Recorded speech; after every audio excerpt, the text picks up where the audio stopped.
Bezels function या फिर हम इसको सिंपली पॉलिनोमियल्स भी बोल सकते हैं।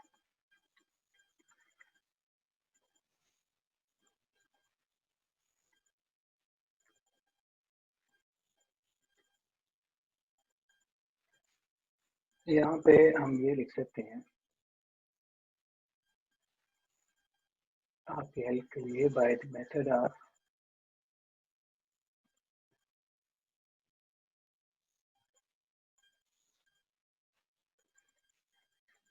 separation of variables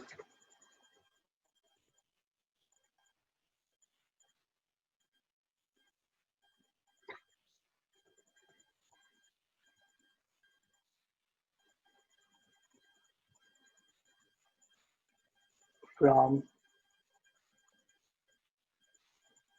Helmholtz equation.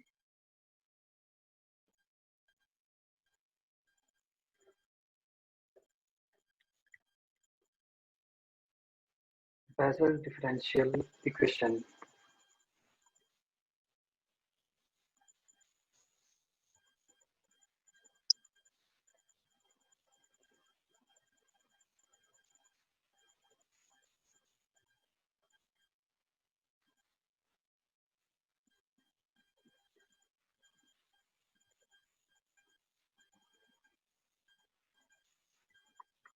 could be written as,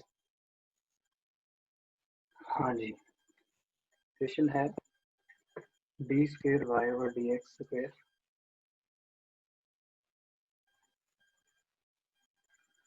plus 1 over X into D Y by D X plus 1 minus M square over X square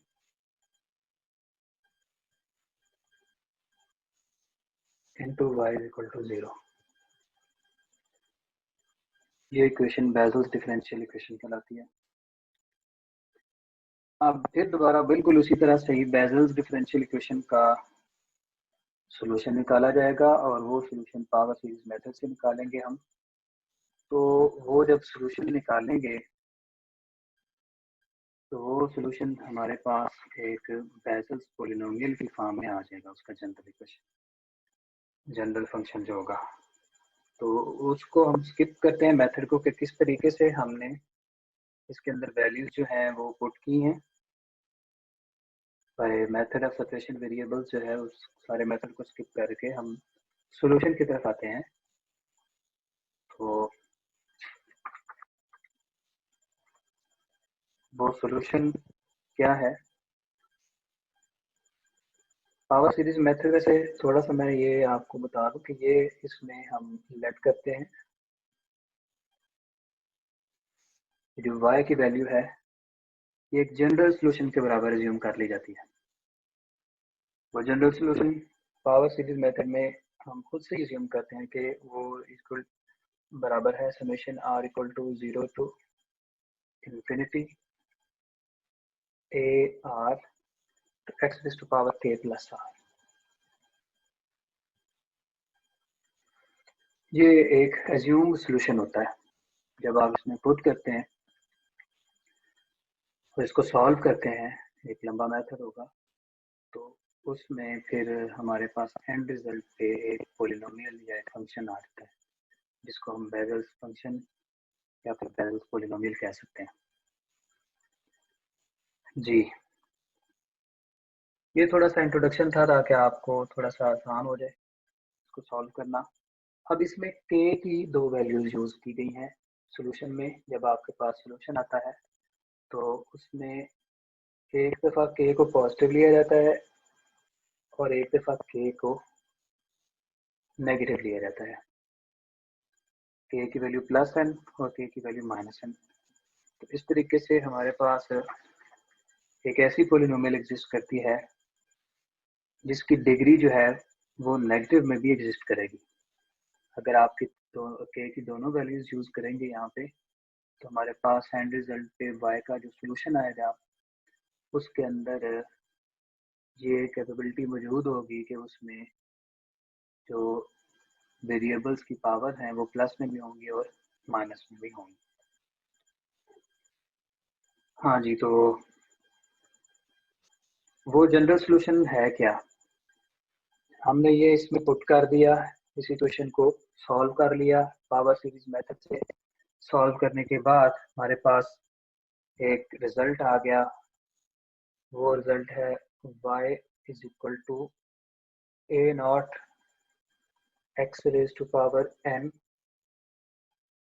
sigma r equal to 0 to infinity -1 raised to power r into x raised to power 2r over 2 raised to power 2r into r factorial into n plus r factorial।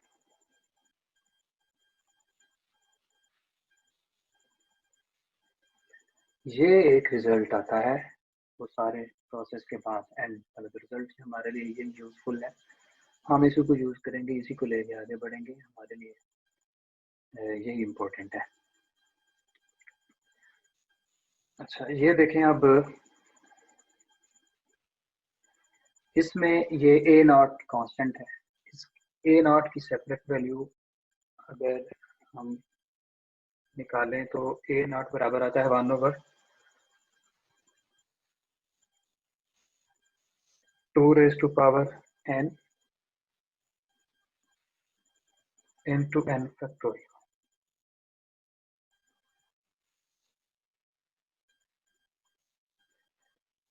Ji, 1/2n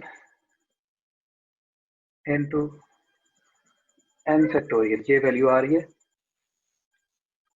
constant की। तो फिर constant की value अगर put कर दी जाए तो हमारे पास फिर ये जो फंक्शन है y वाला, इसको सिंबॉलिकली जिस तरह से हमने लेजेंडर पॉलिनोमियल को pnx से लिखा था, एसोसिएटेड लेजेंडर पॉलिनोमियल को pnmx सिंबल से लिखा था, सिंपल हार्मोनिक्स जो है उनको ynmx से लिखा था, तो इसके लिए जो सिंबल यूज हो रहा है वो j का सिंबल है।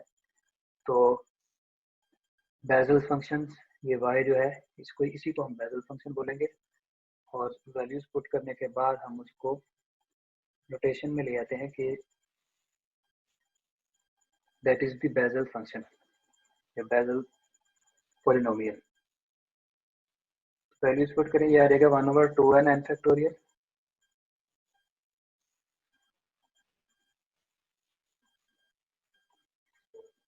ये नॉट की वैल्यू जस्ट पुट की है, इनटू एक्स एन आ जाएगा, या यू लिख लें X raise to power N ऊपर लिख लें इस तरह से, बाकी वैल्यू उसी तरह से लिखते हैं। Summation r equal to 0 to infinity -1 raise to power r x raise to power 2r over 2 raised to power 2r into r factorial n plus r factorial। ये एक जनरल सॉल्यूशन की फॉर्म में bezel polynomial की equation आ गई है। यहाँ से हम बेजल पॉलिनोमियल निकाल सकते हैं, इसी को ही हम बेजल फंक्शन बोलते हैं।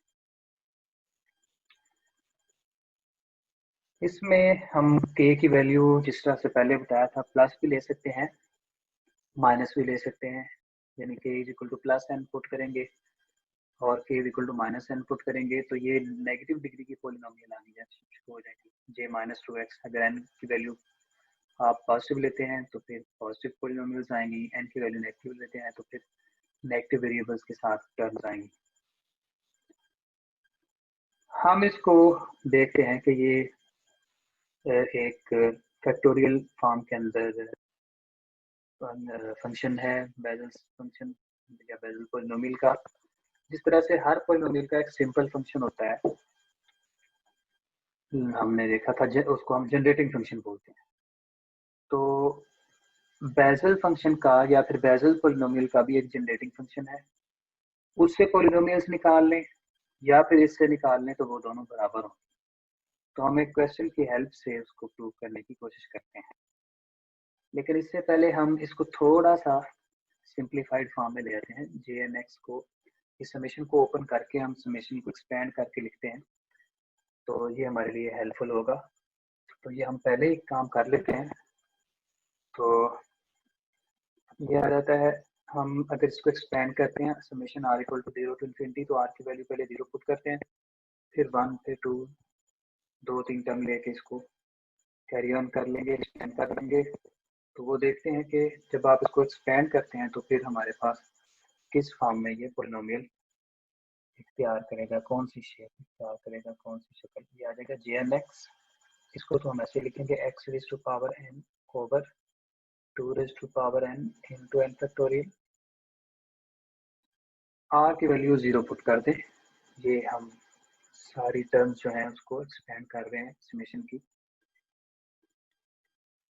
तो अगर आप r की वैल्यू 0 पुट करते हैं तो इस पूरे का आंसर 1 आएगा।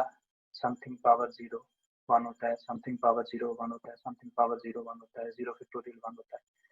ये जो n प्लस r फैक्टोरियल लिखा हुआ है, इसकी वैल्यू जब हम r इक्वल टू 0 लेंगे तो इसकी वैल्यू भी 1 होगी। हम खुद से एज्यूम कर रहे हैं कि n प्लस r फैक्टोरियल, जब आप r 0 लेंगे इसका मतलब कोई टर्म जो है इसमें कोई एक टर्म एग्जिस्ट नहीं करेगी, तो वो भी वैल्यू 1 होगी। तो उसको आप लिख लेंगे 1, यानी फर्स्ट टर्म जब आप r की वैल्यू 0 ले रहे हैं तो ये सारी टर्म 1 के बराबर आ रही है।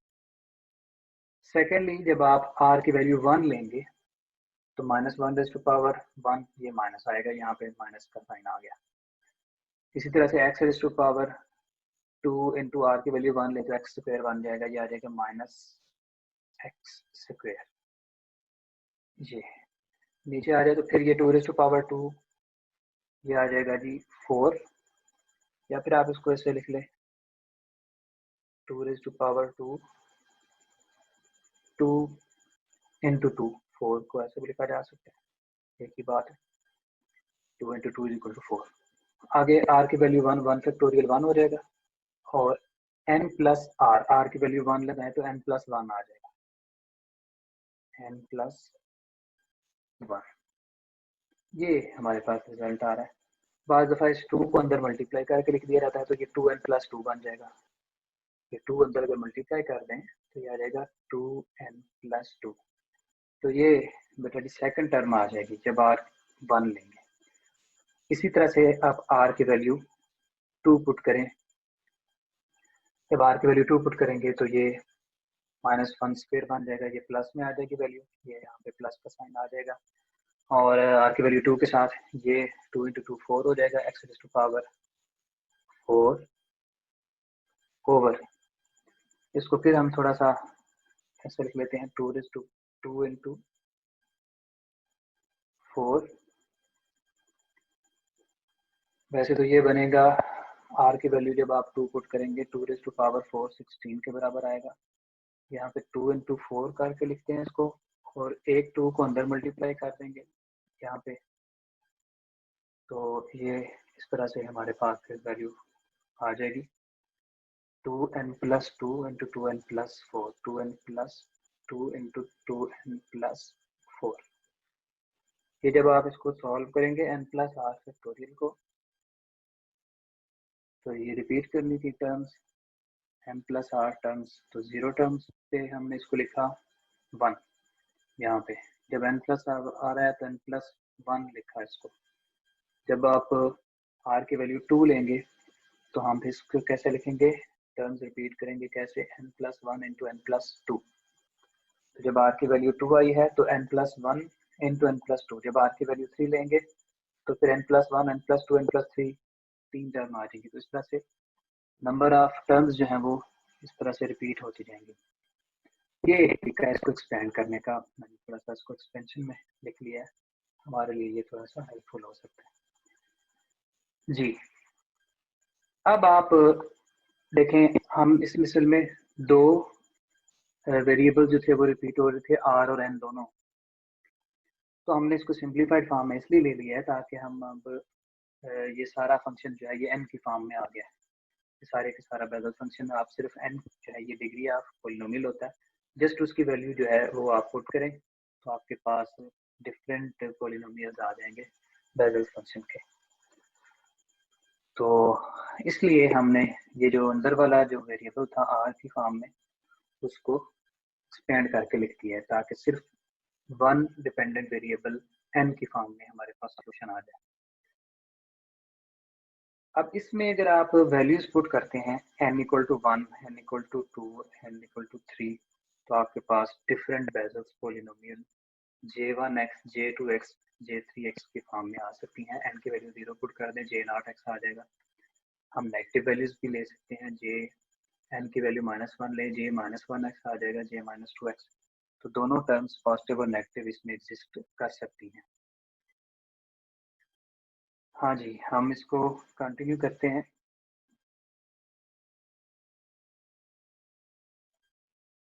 टू आर, ये हमने इकट्ठा कर लिया इनको, तो इस तरीके से हमने इसको लिख लिया। 1/r factorial into 1/r factorial into n plus r factorial. ये बार दफा इसको हम n प्लस r को गैमा फंक्शन में भी बदल देते हैं और फैक्टोरियल को गैमा फंक्शन में इस तरह से बदला जाता है कि ये गैमा फंक्शन का सिंबल है, n plus 1 gamma is equal to n factorial के बराबर होता है। तो इसी तरतीब से अगर आप n प्लस r फैक्टोरियल को लिखना चाहते हैं तो इसका मतलब n प्लस r फैक्टोरियल जो है वो n plus r plus 1 gamma function के बराबर होगा।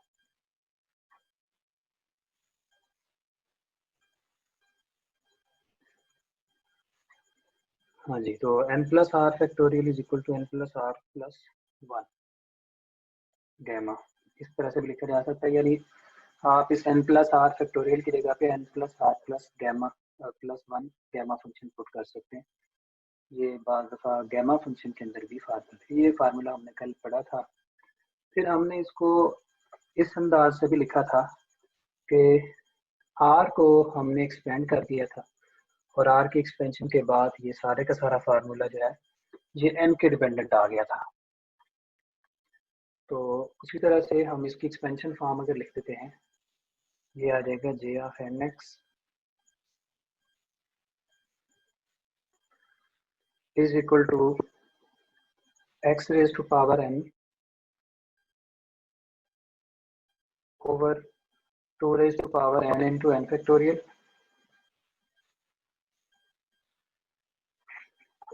इधर हमने लिखा था formula into 1 minus x square over 2 into 2n plus 2,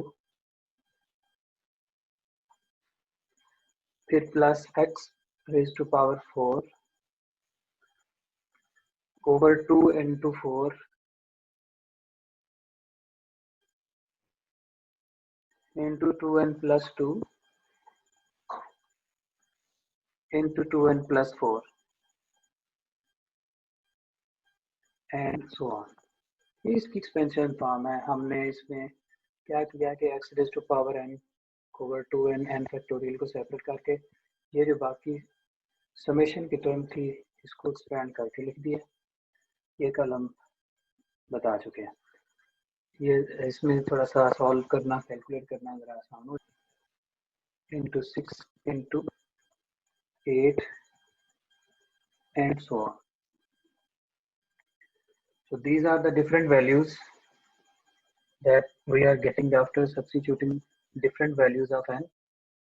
These are called Basel's polynomials of order of degree 0, of order 1, of degree 2. 0 degree, 1 degree और 2 डिग्री की Basel's polynomials या Basel's फंक्शन कहला रहे हैं। तो ये वैल्यूज जो हमने लिखी हैं J0, J1x और J2x की, ये हमारे लिए हेल्पफुल है। हमें इसको स्टोर रखना होगा और हम देखते हैं कि हमारी इंफॉर्मेशन के मुताबिक जो e raise to power x है या e raise to power theta कह लें, उसकी सीरीज एक्सपेंशन किसके इक्वल होती है? E raise to power x is equal to 1 plus x square over 2 factorial. ये भी हमें यूज करना है फार्मूला, इसलिए हम इसको रिपीट कर रहे हैं, and so on x 4 over 4 factorial, क्योंकि जनरेटिंग फंक्शन में एक्सपोनेंशियल फंक्शन यूज हो रहा है और उसमें ये फार्मूला भी यूज होगा। तो इसको हम देखते हैं कि ये बेजल्स फंक्शन का जनरल फार्मूला था। अब हम इसके जनरेटिंग फंक्शन की बात करते हैं, क्योंकि हर पॉलिनोमियल का एक जनरेटिंग फंक्शन भी मौजूद है। तो अगर बेजल्स फंक्शन को उसके जनरेटिंग फंक्शन के फार्मूले से डिराइव करें तो फिर क्या रिजल्ट निकलेगा? दोनों रिजल्ट सेम होने चाहिए, वही हमने देखना है। तो generating function of bezels function